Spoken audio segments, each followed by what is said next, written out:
പ്രകാശത്തിൻ്റെയും ഊർജത്തിൻ്റെയും തലത്തിൽ ചികിത്സ നടത്തുന്ന ഒരു ഹീലർ തൻ്റെ മുന്നിലിരിക്കുന്ന രോഗിയെ അയാളുടെ ഭൗതിക ദേഹം എന്ന നിലയിലല്ല കാണുന്നതും സമ്മതിക്കുന്നത്.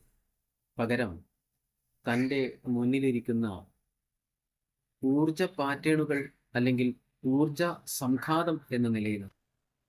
അവിടെ അയാൾ കാണുന്നത് അതതിൻ്റെ കാര്യകാരണ അവസ്ഥാന്തരങ്ങളെയാണ്. ആ ഊർജ ശരീരത്തിൽ ഒഴുകിപ്പരക്കുന്ന ഊർജ പാറ്റേണുകളുടെ തടസ്സങ്ങളെയോ അപജയങ്ങളെയോ ആണ്. അപ്പോൾ അവിടെ ആ ഹീലർ ആ സമയം അയാൾ കണ്ടെത്തുന്ന തടസ്സങ്ങളെയോ അപജയങ്ങളെയോ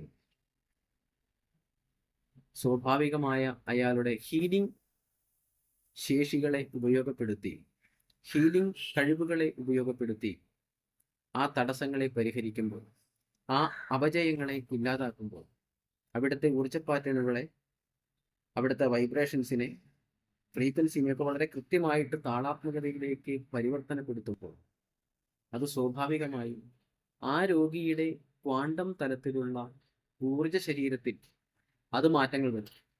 പിന്നീടത് അയാളുടെ ഭൗതിക ദേഹത്തിൽ രോഗശാന്തിയായി അനുഭവപ്പെടുകയും ചെയ്യും.